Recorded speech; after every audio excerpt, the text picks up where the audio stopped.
All right, go ahead and call the meeting to order, the special meeting of the Chesterfield County Council. Glad to have you with us today. This time, I'll ask Mr. Rivers if he'll lead us in prayer. Thank you, Mr. Chairman.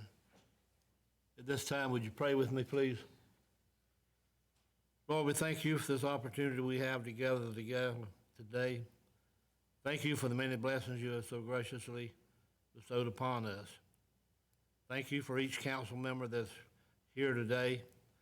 Thank you for their willingness to serve you and the citizens of Chesterfield County. Lord, at this time, we ask that you would be with all of our county employees as they provide the goods and services to the citizens of our county. Continue to bless each of them as they go about their duties.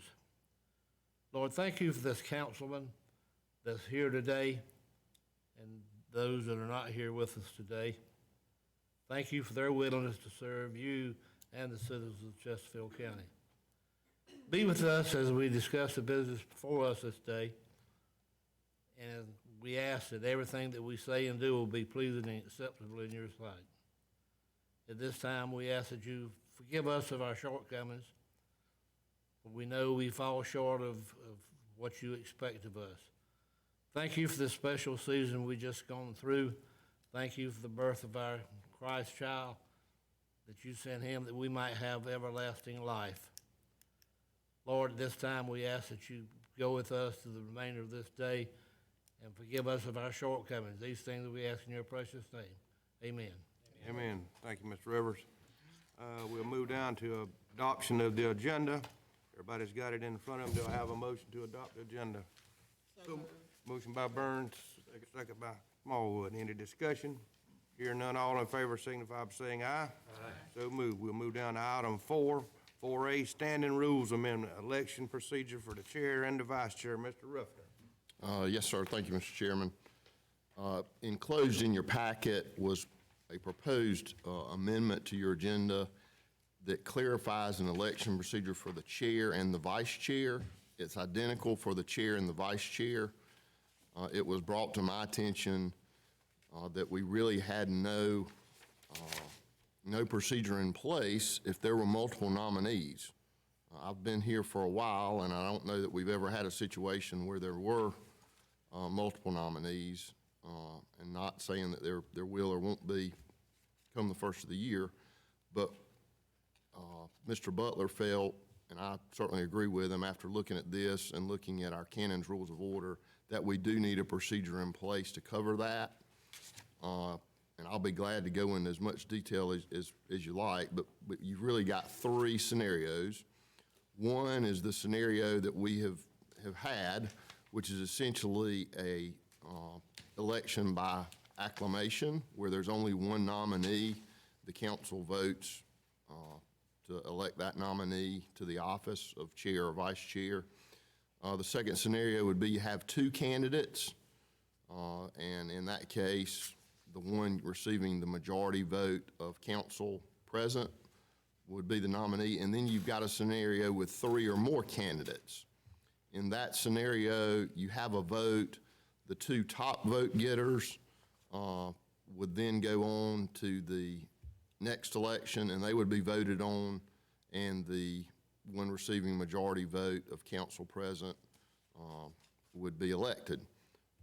If there is a tie vote, you could have a scenario where a candidate decides to withdraw, council has to vote again, or if the chair has not voted, that the chair votes to make or break a tie. So, and you'll also note that the votes are to be done by ballot, not secret ballot, because of course we can't do secret ballots, but it is to be done by ballot, and that was based on the recommendation included in Canon's Rules of Order that ballots be used even in a small assembly such as county council. And again, I'll be glad to answer any questions on that. Mr. Ruffner, I'll ask the question. I'm not going to be here to have to worry about it, but you talking about paper ballot? Yes, sir. We would do paper ballots. That happen? Yep. You, Mr. Rivers? No, sir. I ain't never known that. If we were fancy and had the electronic voting, we would do that, but since we're not, the only thing we can really do is paper ballot. So it would be a situation where, again, it's not a secret ballot. It would have the council member's name on it. The council member would either check or write the candidate's name that they're voting for.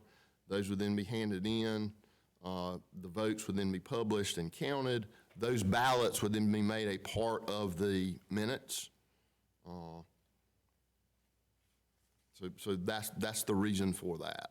And again, that was, it kind of surprised me too, but that was something that Cannon specifically suggested, that ballots be used rather than just a simple voice vote or hand vote. Well, rules are rules, and to be honest with you, if you got a paper ballot, that takes the pressure off of everybody, so to speak, where you don't have to raise your hand. And that is I have a the, problem with that. yeah, and that is what's alluded to in Cannons. Not just the That's reliability, but also the idea that nobody's pressured because they see somebody else vote one way, that they've got to vote that way too. correct. And, Mr. Rivers, if you remember, back in '95, we had a similar situation. You were in charge, you were chairman, we had two for vice chairman. And, we actually put it off for 1 month and then come back and re-vote it. You recall that? I do. Yes, sir. That was a little before my time. Think you probably still ride your bicycle. Any more questions? Everybody clear as mud, everybody? All right. We'll move down to item 5. We need to have a vote on that. Need to have a vote to approve that amendment to the standing rules. Oh, we I need make a motion, we approve them. motion by Rivers, second by Miller. Any discussion? Hear none, all in favor signify by saying aye. Aye. So moved. Now we'll move down to item 5. We're gonna take these one at a time. Mr. Eubanks, I'll just turn it over to you. Yes, okay. Ms. Boswell's handed out a copy of the way the bids come out for the roofs on the sheriff's office and the detention center. We met with the building committee last week, and Mr. Connor with Garland went over and showed a presentation of everything, and long story short, these roofs are in dire need of fixing. And I think he's sold that to the building committee, and if you'll look, the ones in green are the low bids, or the recommendations of the building committee who we need to go with. Connor, correct me if I'm wrong, the total of both projects is $708,807.95.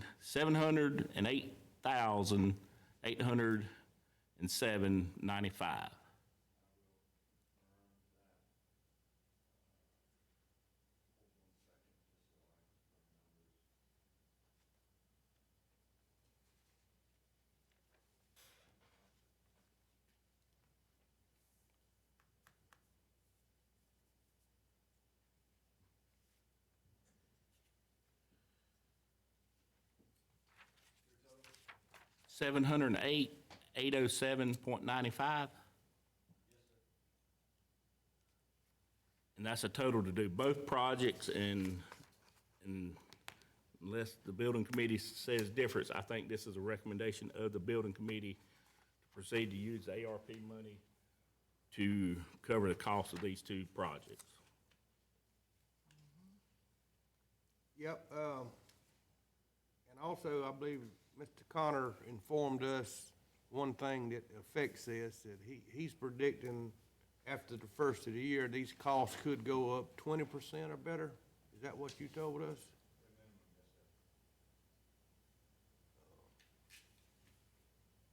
So, and the building committee did vote to advise council to accept these bids here. Is that right, Mr. Rivers? That's correct, Mr. Johnson. As bad as it pains me, but I say let's go ahead and spend the money while we have it. We're fortunate enough we can use this ARP money to repair these roofs. Because if we don't repair these roofs, we in trouble with the buildings now. And of course, you know who wants this money. Everybody in the world wants this money. So So I suggest we go ahead and approve this bid and put them in the dry.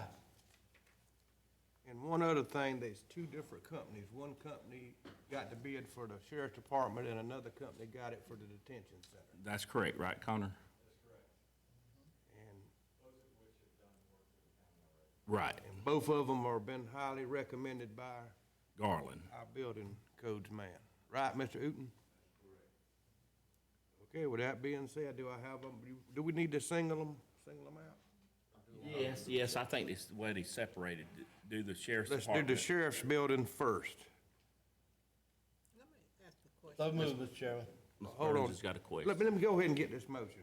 Mr. Rivers makes a I motion. make the Mr. motion Miller to go ahead and do seconds. the sheriff's department All building. right, now, Ms. Burns, Yes, under the sheriff's office, you have, if I read this correctly, you have a 40-year warranty, and then you have a 15-year warranty. Am I reading that right? And why the difference? well, I'm assuming the motion is for the 40-year. Is that correct, Mr. Rivers? Correct. That was our discussion then. There was not very much difference between a 40 and a 30 on this particular bid. Like $10,000 $10,000 or for the something. difference. Yeah, And the building committee thought that with that, no more difference than that, it would be foolish not to take the other 10 years. So, does that answer your question, Ms. Burns? Well, I guess I just don't understand the difference between, I see the 40-year NDL Edge, and then I see a 15-year fluid applied restoration. It's two, yeah. Come on up here and explain that. Yeah, I think that's two different roofing levels. I see what you're saying there. you got two different You have two different roofs roof there. systems. On the sheriff's office, you have a lower section, which is a flat roof, and you have an upper section. And on the upper section, you can restore it with a fluid-applied system that's reinforced.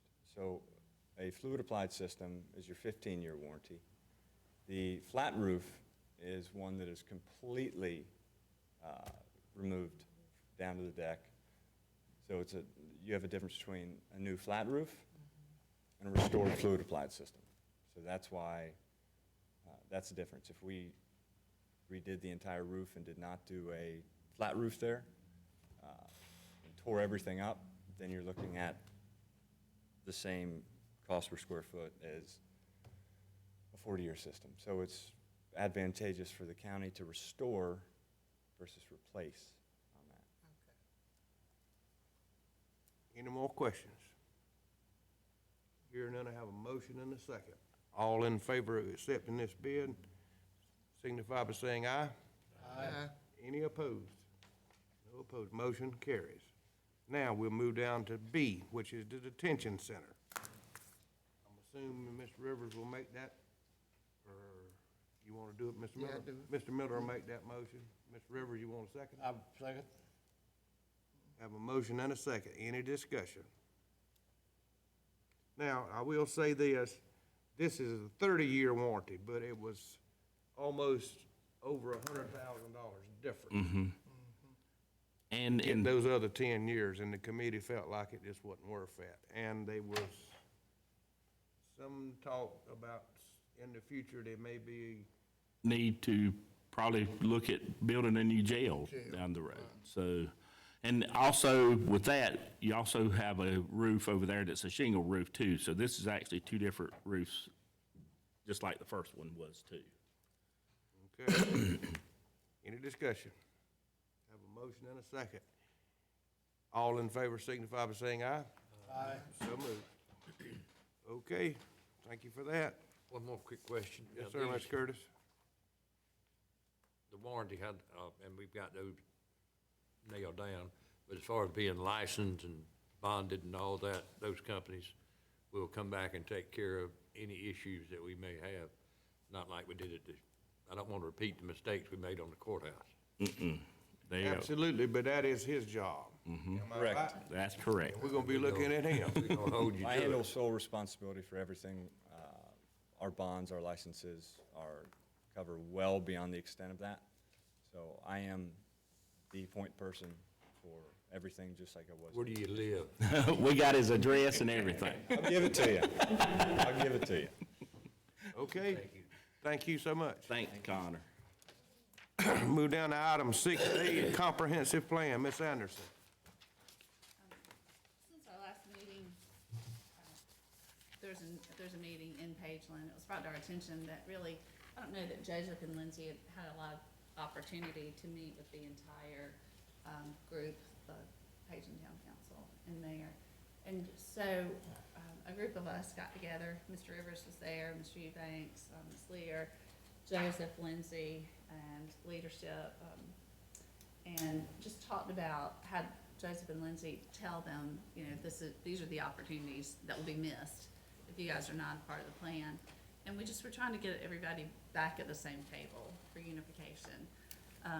And we had a great discussion that day. I think we both understood kind of the other's perspective once we started talking. And since then, Joseph and Lindsay went back to the whole council. Shane, I forgot Mr. Ford was at a meeting too. But anyway, they went back just with them, you know, not with the rest of us, because we didn't want anybody to feel pressure to be a part of it. We just wanted to make sure that everybody understood, you know, the benefit for all of us being together. So since then, they have met, and Shane and Lindsay Lindsay and Joseph made a proposal, and I'll let Joseph, if you could come up and just say a little bit of how it's different. So we're coming to you today to explain that they may want to come back in. We needed to do it today because they're meeting tomorrow. So we have to agree that this is okay, you know, and it would include, they would bring their money back to the table. We're not gonna pick up their part, but this is how it will be changed. So Lindsay had the idea that Pageland would participate in the joint comprehensive plan, in the writing of the plan, and having its input through a delegate. So the original plan was that everybody, you know, would have joint commissioners and would send the commissioners and be joint commissioners. Pageland is very interested, as they have expressed, in keeping their own planning commission. So Lindsay said, well, why can they not keep their planning commission, but send a delegate, still pay, still be a part of the plan, but send a delegate to express Pageland's interest in the writing of the plan. Pageland is still in the plan.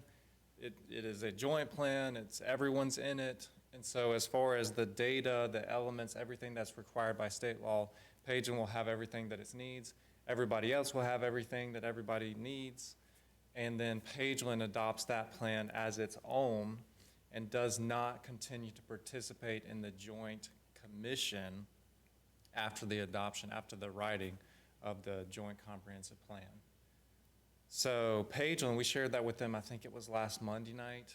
There was some discussion about the previous idea that we had proposed to them that they seemed less interested in. The new idea they seemed more interested in. Of course, it is their decision to make, but they seem more interested in the new plan. So, because basically the idea was we're trying to help everybody get what everybody wants and needs, you know, and Pageland seemed open to that. So they're still included. They're still part of the planning. They're still part of, you know, the discussion and everything. Did that make sense? So we'll have their data, and, you know, which will help us economic development-wise if we have their data, if they're part of our plan. And the delegate from Pageland means that Pageland's voice is still heard within the commission, but Pageland, he's not a commissioner, whoever is on that. They will continue to have their own, right? Yes. They will have their own planning commission. Any questions, Ms. Anderson? Now, how do you want to handle this? Do you want to put this to a vote? Yes, sir. I want to, make a motion that we amend I don't exactly know how to word it, you can help me, but just to amend or do we need to? I don't know that you necessarily have to. Okay, I guess I'm asking that you all support this new way of moving forward with our comprehensive plan. And that is a motion now. Well, yes, I I guess. think it would be good Okay. to That way they'll have something at their meeting concrete to know. Right, that which is it's what been they're, accepted. right, Shane, I don't wanna, if you, I certainly want you to be able to say, and you can speak up too. Our council meeting is Tuesday of next week, and council seems a lot more interested in the possibility of being able to have their own planning commission because of rapid growth in Payson. Their concern was that maybe the joint commission would be used quickly, as sometimes we may need. And from the census that I have, not polling, but just the census, just the conversation, they seem a lot more interested in being part of the plan, and just want to have their own commission. So the town has not voted to come back in quite yet. It was gonna go before you guys to see if that was agreeable to you before we made a vote on it, to take place in Tuesday night. We needed to make sure that that was, something that we wanted to do as a council, to let them do that this way, to modify it. Which I think it was brilliant on Lindsay's part to come up with that, because after we were, all together, we could certainly hear why they were concerned about not wanting to be, with the meetings, like Shane said. And I should say that I spoke to the Municipal Association, called them last week just to talk about this. I spoke to Charlie Barano there, and he supports it and gave their approval and their consent of this process. Okay, now, last month, this council voted to pay their part. I'm assuming you want to include that motion when they come back in, they Right, come and back and that's what I pay was their saying earlier, part. that's right, that's with them absorbing their part now, we're not, we're not gonna absorb their part, they're gonna be paying their part, which they understand that and talked about that. Okay, Mr. Rivers, you have something? Yeah, as I stated last week when we had this discussion, I think we as the entire county needs to be of one accord in this economic development plan and this comprehensive plan. With Pageland being a part of it, we can work through PD-COG as they've been doing for many years. Then they can still be included, but not at the same level that would have been had they excluded themselves from being a part of it. They'll still be a part of the comprehensive plan, and they'll be paying their portion, just as Lindsay broke down before how much each municipality would be responsible for. I think this will work well. It just means that Pageland will retain its own planning commission as we move forward. Of course, they'll have input to the entire planning commission for the county and the comprehensive plan. But I think we all need to work together to make sure that this plan goes forward to the betterment of all of Chesterfield County, not just portions of it. Thank you, Mr. Chairman. You're making a motion, Mary? Yes, sir. Oh, I'm sorry. Just got a question. I'll get it back. Okay, Mr. Curtis. Probably from Mr. Ruffin. Mr. Ruffin, this delegate, would that be an ad hoc member? Because if not, then that's going to give Town of Pageland 2 votes on that commission. My understanding is they're going to participate in the formulation of the plan, but then once the plan is completed, they'll have their own planning commission. Okay. They will They'll not be accept it. part of Okay. our commission after that point, they'll stay their own and we'll I have. got you. Which I agree is an excellent idea that Lindsay came up with there to do that. Because again, the important part is the comprehensive plan will be the same for the entire county, including the municipalities. Really having your own planning commission, I mean, I frankly wouldn't have an objection if any town decided they wanted to keep their own planning commission, if that came to be, so. Local issues that we don't have any business Right. in. So So- I appreciate Pageland reconsidering, I certainly do. Okay, Ms. Anderson, you gonna make the motion that if Payson votes to come back in, we are welcoming them, basically. Is that, Yes, sir. is that good enough? Well, I make a motion that we accept the new formula or new way of our Formulating composition comprehensive. of the planning commission. Okay, I have a motion. With Pageland taking back their part of the bill. Okay, do I have a second to the motion? I have a second. I'll second, Mr. Second, Johnson. Mr. Rivers. Any further discussion? Seeing none, all in favor signify by saying aye. Aye. Any opposed? None opposed. Okay, that's all we have, as far as I know. Tim, you got anything else? I do not. Any council member need to say anything? Not, I'll entertain a motion to adjourn. So moved. Motion by Miller, second by Anderson. Here, no discussion. All in favor signify by saying aye. Aye. So moved. We are adjourned.